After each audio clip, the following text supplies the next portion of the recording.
¿Qué efecto sobrenatural puede ser más asombroso o milagroso que un Cristo, un Platón o un Shakespeare, que fue el vástago del matrimonio de dos pastores?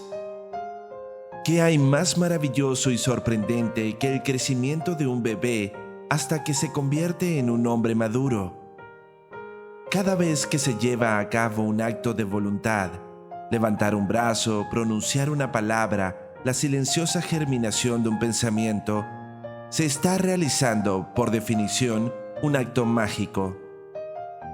Sin embargo, los efectos sorprendentes que la magia busca lograr ocupan un plano de acción ligeramente diferente que las que se acaban de enumerar, aunque la última, por ser tan corriente, es sin embargo sorprendente y taumatúrgica.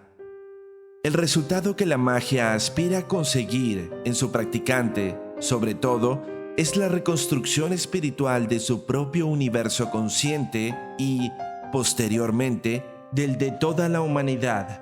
Es el mayor cambio concebible por la imaginación. Por medio de la técnica de la magia, el alma echa a volar, directa como una flecha e impelida desde un arco, hacia la serenidad, hacia un profundo e impenetrable reposo.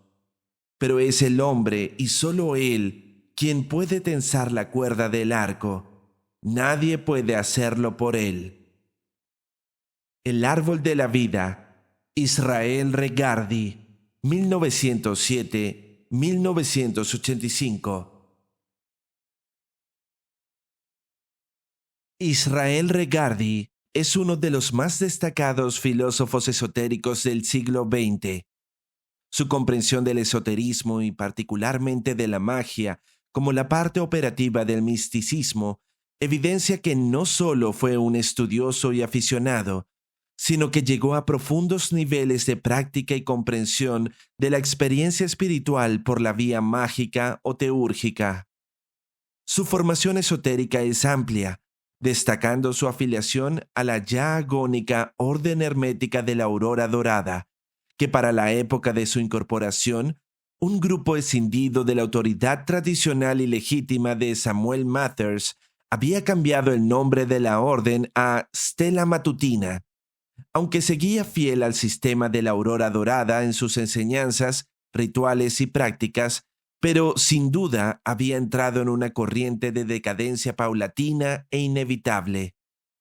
Percatándose de aquello y anticipándose al declive final de la orden, que sobrevino tras la muerte de Moina Mathers, la imperatrix que falleció en el año 1928, y por consiguiente anticipándose a la pérdida de las enseñanzas rosacruces legadas por el imperator Samuel MacGregor Mathers, decide ocultar la sabiduría de la orden, poniéndola a disposición de todo el mundo, publicando el primer volumen en Chicago de la obra The Golden Dawn en el año 1937 con la siguiente dedicatoria: a todos los verdaderos buscadores de la luz, que lo que aquí encuentren les sostenga en su búsqueda de la quinta esencia, la piedra de los filósofos, la verdadera sabiduría y la felicidad perfecta, el summum bonum.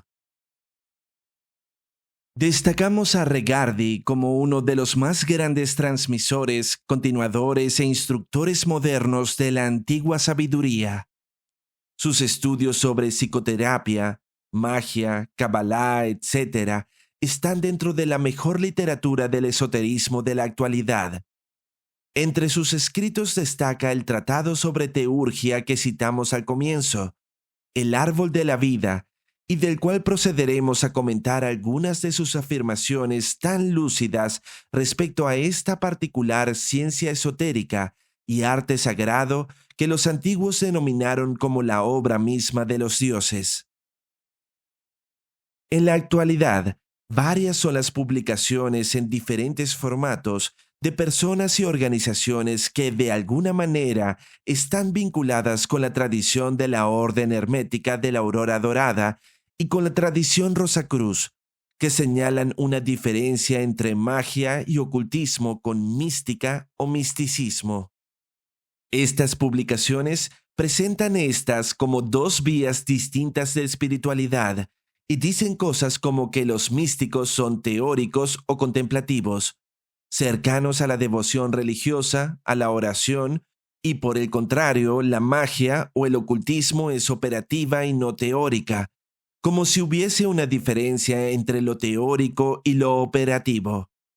Dicen estos, la magia es activa, el practicante manda, decreta y manifiesta, a diferencia de los místicos que suelen pedir a la divinidad y supeditarse a su voluntad. Lo cual, por supuesto, no hace el mago, puesto que el mago realiza su voluntad y no está sujeto a alguna fuerza o entidad superior, sino que impone su voluntad, entre otras muchas diferencias que se suelen mencionar. Todo esto es falso y corresponde a una vaga comprensión de los conceptos que se están utilizando, así como a la tradición que da sentido a todas estas denominaciones. Cuando la ciencia divina pretende ser operada por personas viciosas, llenas de pulsiones y pasiones violentas, así como un deseo de control, producto de la baja estima personal que tienen y de sus muchas inseguridades y frustraciones, entonces es fácil atribuirle estas descripciones que engolan y hacen sentir superiores a personas que jamás han destacado en algo por sí mismas. Son como objetos sin luz que quieren brillar por adornarse de pequeñas luces de todos los colores. La luz no viene de ellos. La pueden comprar o la pueden pagar en sus afiliaciones a grupos de la misma naturaleza. Pero a pesar de esto, suelen masificar conceptos como los que ahora procederemos a aclarar. La palabra mística proviene del griego miein y significa cerrar o juntar los labios. Esto por la partícula indoeuropea mu, de la cual vienen palabras como mudo y murmullo, aludiendo a una voz baja o simplemente oculta, sin voz. Al significar la palabra místico algo oculto, cerrado, es sinónima de ocultismo, arcano, misterio, con la cual comparten el étimo griego mistos, nombre que en los misterios griegos como en el de Eleusis se le daba a los iniciados, los mistoi o los ocultos, velados u ocultistas. También la palabra mística es sinónimo de esotérico, cuya etimología griega significa más adentro, más interno o más oculto. De manera que en su significado original son sinónimas las palabras a las que se suele indicar tantas diferencias. El místico, el ocultista, el esotérico, todos son equivalentes. Esoterismo es igual a misticismo y a ocultismo. Curiosamente, la palabra mitos tiene el mismo significado etimológico, pues alude a que en los relatos antiguos y sagrados, eso significa un mito, en cuanto a su contenido es más lo que se oculta que lo que se muestra. Como podemos observar, no hay una diferencia importante entre estas palabras.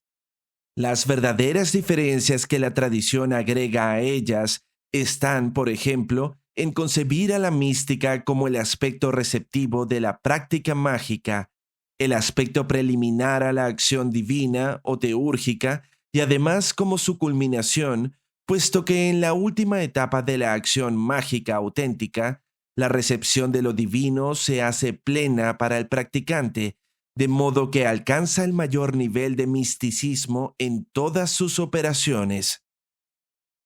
El ser receptor de una idea no por ello le hace revelador de ese arcano, sino que al recibir una inspiración, ésta se guarda oculta en su interior. Así cabe plenamente aplicar, una vez más, la palabra mística para describir esa experiencia y cabe denominar como místico al teurgo practicante. En otras publicaciones, hemos tratado la importancia de la voluntad en las antiguas doctrinas y antiguos cultos y de qué manera el ejercicio de la verdadera voluntad es necesario en el estudio y la práctica de la espiritualidad esotérica. Asimismo, hemos tratado sus fundamentos tanto en las enseñanzas de Platón como de Hermes Trismegistos, quienes ampliamente investigaron la naturaleza de télema o boulé en griego, ambas palabras que traducimos como voluntad. Es imprescindible hacer un camino largo de estudio de las fuentes clásicas para conocer el sentido de estos conceptos fundantes de la tradición, ya que, tal como lo indica Regardi, con el ejercicio de la voluntad definiendo la acción mágica, podemos concluir entonces que cualquier cosa pasaría a ser un acto mágico, y de ser así, entonces la magia pierde toda su importancia, ya que pierde su exclusividad y pasa a ser un nombre a aplicar a cualquier cosa y a cualquier persona, a un médico, un panadero, un escultor. Todos serían magos siguiendo este simplismo en el significado. Si bien siempre debemos recordar la importancia de la voluntad como el motor creador para cualquier cosa hecha en el mundo, la acción o el acto mágico tiene su peculiaridad, la cual se define en los dos planos que el mismo Regardi indica. Un primer plano en el del propio practicante y el otro en el plano de la humanidad entera. Si el propio practicante es el objeto directo de la acción mágica, por lo cual toda acción recae en él, o en otras palabras, la magia ocurre en el propio mago. Esta acción es animada y conducida por la voluntad en busca de la reparación o corrección de la interioridad del hombre, subsanando el daño que impide al hombre interior ser uno con el hombre exterior. Esta disociación existencial del hombre es la que lleva, en los hechos, a un permanente error, o más bien a una vida errática, ambigua, inconstante, débil y arrojada o desparramada en el mundo, perdiéndose así la propia humanidad, cediendo a todo lo que es inferior a ella misma. Pues, como enseñaba el divino Plotino, el alma se ve atraída por las cosas y al hacerlo se reconoce a sí misma como inferior a las cosas que busca. Arrojado a un mundo de deseos, el hombre se olvida de sí mismo y se piensa inferior a todo lo demás, puesto que olvida la jerarquía universal de las cosas y el bien que viene a ellas por medio de la tradición unificada que conecta a Dios con lo más mínimo del mundo. Si el hombre olvida esto, entonces no sabe el lugar que ocupa en esta jerarquía y sufre la consecuencia de su ignorancia, asociándose a las pequeñeces y satisfaciéndose con ellas, olvidando, mientras se goza de sus execrables placeres, que morirá, que todo lo que le sirve para gozar terminará. Pero su deseo corrompido no, llegando el momento en que deseará lo que ya no puede satisfacer y llegará a experimentar las zonas infernales de su propia naturaleza corrupta.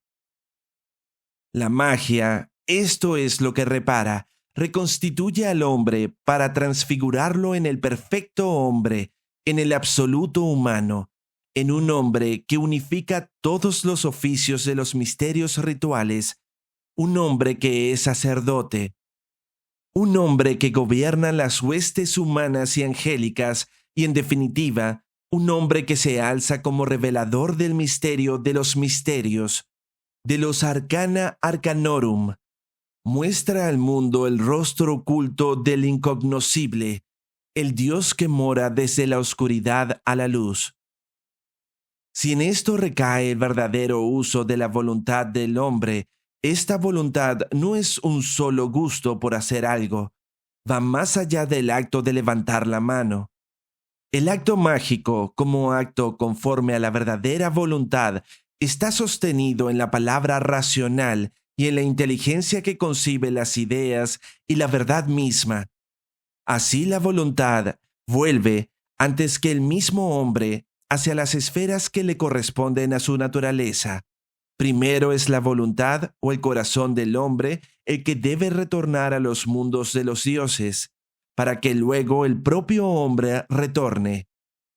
La epistrofe o vuelta atrás de la voluntad Integra en ese acto mágico las razones seminales del mundo, con las aéreas formas de lo inteligible. Así, completo el hombre divino vuelve a reclamar su trono, convirtiéndose en el redentor de la humanidad y de los mundos. Adquiere el poder y la autoridad, exousia, para perdonar los pecados, para dar vida a los muertos y reparar un cuerpo enfermo.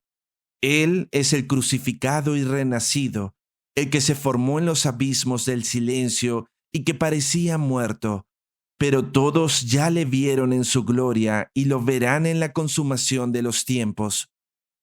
Esto es lo que crea la ciencia oculta, es el arte real, la alquimia de los iniciados. No hay cosa más milagrosa y maravillosa que la creación del hombre perfecto, en la cual participan todos los actos prodigiosos que ocurren en el mundo, como ha sido la existencia de Cristo, de Platón y de un genio de la literatura como Shakespeare. El milagro que ha significado el desarrollo de la lógica y la metafísica, la poesía, la rima y la metáfora, el prodigio de la palabra escrita y el canto de una voz divinizada.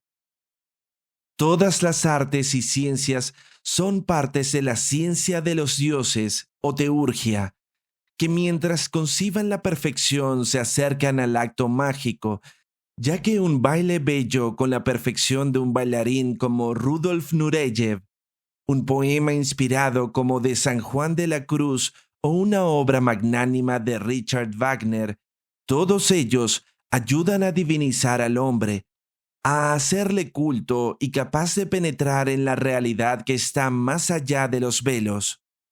Todos ellos nos dan acceso a realidades que no pertenecen al mundo, a las realidades del alma universal, a las cuales, por amor, la voluntad tiende, pero que le exige al hombre entero la osadía para desprenderse de todo y así poder alcanzarlo todo.